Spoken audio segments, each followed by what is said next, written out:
Perkenalkan diri, nama Fajar Prihatin dengan NPM 2051040346, Prodi Manajemen Bisnis Syariah kelas B semester 4 UIN Raden Intan Lampung. Di sini saya mendapatkan tugas dari mata kuliah Manajemen Operasi yang diampu oleh Bapak Vicky F. Sanjaya guna menjelaskan tentang strategi proses dan strategi tata ruang. Baik, di sini saya akan menerangkan tentang strategi proses atau strategi transformasi, yaitu sebuah pendekatan organisasi untuk mengubah sumber daya menjadi barang dan jasa. Tujuan strategi proses yaitu menemukan cara memproduksi barang dan jasa yang memenuhi persyaratan dari pelanggan dan spesifikasi produk yang ada dalam batasan biaya. Terdapat 4 strategi proses. Yang pertama ada fokus pada proses. Strategi ini memiliki ciri varietas atau macam banyak, namun volume tiap macam atau jenis sedikit. Proses ini dipergunakan untuk operasi dengan macam produk yang banyak dan berubah-ubah outputnya berdasarkan pesanan. Tidak ada standar fasilitas operasi serta volume produksi relatif sedikit. Dengan dicontohkan yaitu restoran. Proses ini fleksibel dan memungkinkan menghasilkan produk dengan jenis yang berbeda atau bervariasi. Dalam fokus pada proses terdapat keunggulan proses dan kelemahan proses. Keunggulannya yaitu yang pertama ada fleksibel menghadapi perubahan dan yang kedua penghematan dana untuk investasi mesin. Sedangkan kelemahan prosesnya yaitu investasi yang cukup tinggi untuk persediaan bahan mentah, barang dalam proses dan barang jadi setiap jenis produk. Karena banyaknya variasi produk, setiap proses dirancang untuk melaksanakan beragam aktivitas dan menghadapi perubahan yang kerap muncul. Oleh karena itu, proses ini disebut juga proses sesaat. Yang kedua ada fokus berulang. Proses produksi berulang yang menggunakan modul yang berorientasi pada produk.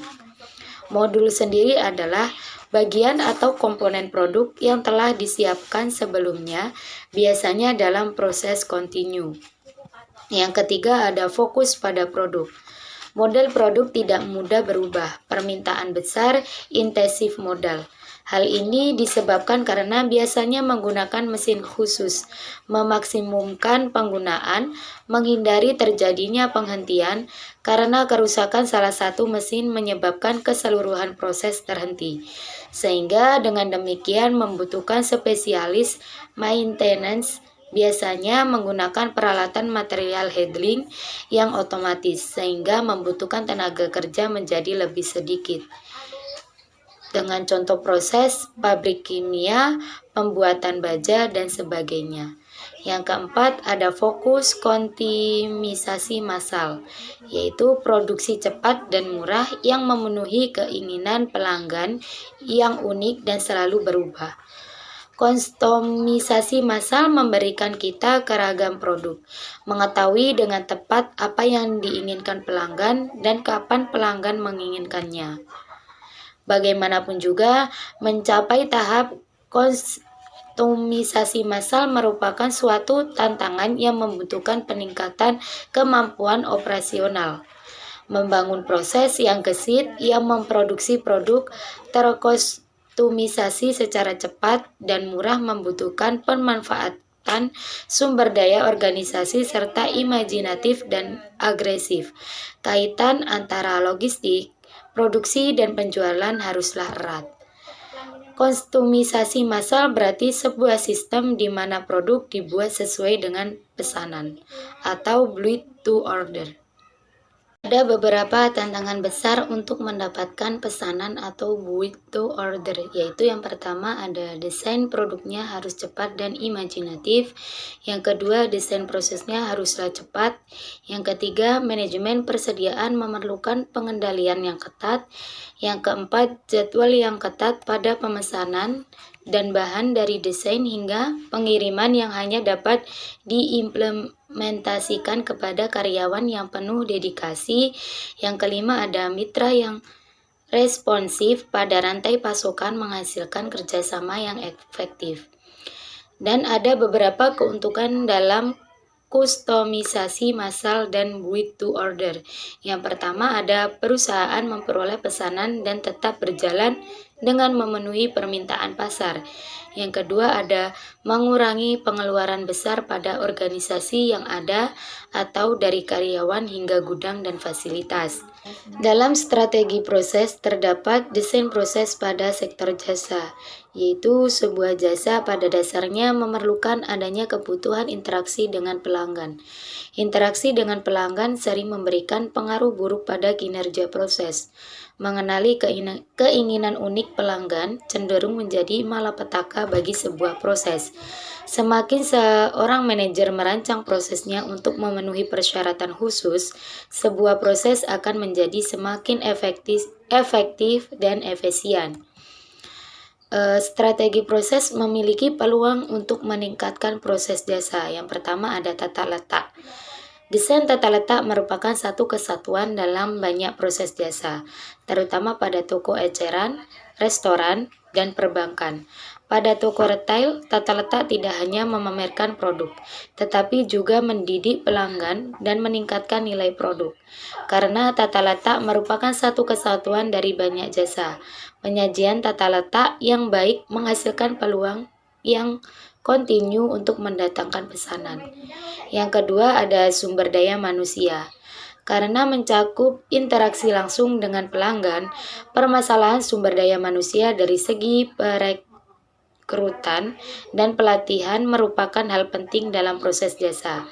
Sebagai tambahan, tenaga kerja yang berkomitmen yang mempunyai fleksibilitas ketika jadwal dibuat dan dilatih silang untuk mengisi kekosongan ketika suatu proses membutuhkan karyawan dapat berpengaruh sangat besar terhadap kinerja keseluruhan proses.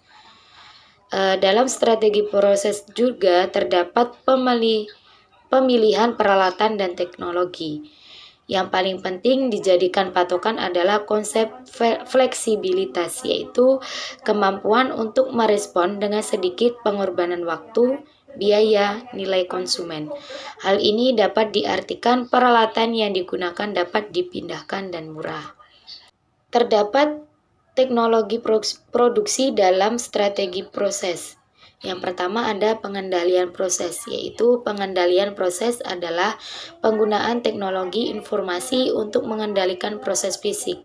Contohnya, digunakan untuk mengukur kelembapan dan ketebalan kertas ketika melewati sebuah mesin kertas dengan kecepatan ribuan kaki per menit. Yang kedua ada sistem visi. Sistem visi adalah penggunaan kamera video dan teknologi dalam peran pemeriksaan.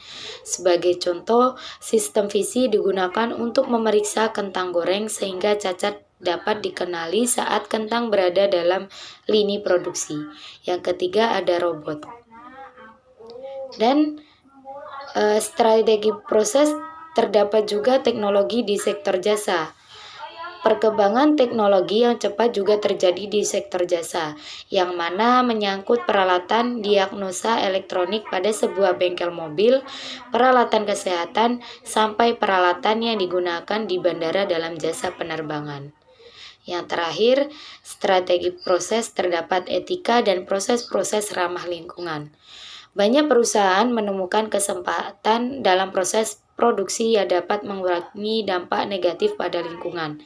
Aktivitas-aktivitas ini meliputi pemusatan perhatian pada permasalahan seperti penggunaan sumber daya yang efisien, pengurangan limbah produk sampingan, pengendalian buangan kendaraan, dan daur ulang. Oke, materi yang selanjutnya ada strategi tata ruang. Strategi tata ruang adalah suatu keputusan penting yang menentukan efisiensi operasi secara jangka panjang. Tata letak memiliki banyak dampak strategis karena tata letak menentukan daya saing perusahaan dalam hal kapasitas, proses, fleksibilitas, biaya, kualitas lingkungan kerja, kontak dengan pelanggan, dan citra perusahaan. Yang selanjutnya ada manfaat strategi tata ruang. Manfaat dari strategi tata ruang adalah utilisasi ruang, peralatan, dan sumber daya manusia yang lebih tinggi, meningkatkan aliran informasi, barang dan manusia, modal karyawan yang lebih baik, juga kondisi lingkungan kerja yang lebih aman, interaksi dengan pelanggan atau klien yang lebih baik, dan fleksibilitas. Jenis tata ruang, yaitu ada tata letak kantor, adalah berkaitan dengan dekorasi dan memperhitungkan semua peralatan, persediaan dan desain pengaturan sampai berfungsinya sebuah kantor. Penataan kantor yang tepat dan ideal pastinya akan menciptakan lingkungan kerja yang sehat, komunikasi yang baik, serta efisiensi lebih dalam bekerja. Sederhananya, lantai kantor didesain sedemikian rupa untuk membuat alur pekerjaan jauh lebih mudah. Yang selanjutnya ada jenis-jenis tata ruang kantor. Yang pertama ada jenis ruang kantor terbuka atau open office. CO Working Space bisa jadi salah satu sewa kantor yang mampu mengakomodir semua kebutuhan bisnis Anda sekaligus bentuk tata letak kantor yang Anda inginkan. Yang kedua ada tata ruang toko eceran. Tata ruang toko eceran dilandasi gagasan bahwa penjualan dan keuntungan bergantung secara langsung dengan pemajangan produk-produk terhadap pelanggan. Oleh karenanya, sebagian manajer operasi toko eceran mencoba menarik pelanggan pada sebanyak mungkin produk. Yang ketiga ada tata ruang bagi gudang dan tempat penyimpanan. Tujuan tata ruang pergudangan adalah menemukan trade-off yang optimum antara biaya penanganan dan biaya terkait ruang gudang. Sebagian konsekuensinya, tugas manajemen adalah memaksimalkan pemanfaatan kubik total gudang tersebut, pemanfaatan volume penuhnya sambil mempertahankan biaya-biaya penanganan materi yang rendah. Yang keempat ada tata ruang posisi tetap. Dalam suatu tata ruang posisi tetap, proyek berada di satu tempat dan pekerja beserta peralatan datang ke tempat tersebut. Contoh bagi jenis proyek ini adalah kapal, jalan raya, jembatan, rumah, dan meja operasi di sebuah ruang operasi rumah sakit. Yang kelima ada tata ruang berorientasi proses. Tata ruang berorientasi proses yaitu suatu tata ruang yang menangani volume kecil, produk dengan keragaman tinggi yang seperti mesin dan peralatan dikelompokkan bersama. Suatu tata ruang berorientasi proses dapat secara bersamaan menangani keragaman besar produk atau jasa. Ini adalah cara tradisional dalam mendukung suatu strategi diferensiasi produk. Dan yang terakhir ada tata ruang repetitif dan berorientasi produk.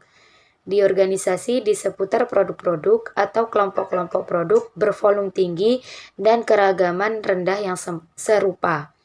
Jadi kesimpulannya adalah strategi tata ruang adalah suatu keputusan penting yang menentukan efisiensi operasi secara jangka panjang. Manfaat dari strategi tata ruang adalah utilisasi ruang, peralatan, dan sumber daya manusia yang lebih tinggi, meningkatkan aliran informasi, barang dan manusia, modal karyawan yang lebih baik, juga kondisi lingkungan kerja yang lebih aman, interaksi dengan pelanggan atau klien yang lebih baik, dan fleksibilitas. Tata letak ini mencakup banyak sekali wilayah seperti tata letak kantor, tata letak toko eceran, tata ruang untuk gudang dan tempat penyimpanan, tata ruang posisi tetap, tata ruang yang berorientasi pada proses, dan tata ruang repetitif dan berorientasi produk. Baik, itulah materi yang dapat saya sampaikan. Apabila terdapat kesalahan, saya mohon maaf. Saya akhiri. Wassalamualaikum warahmatullahi wabarakatuh.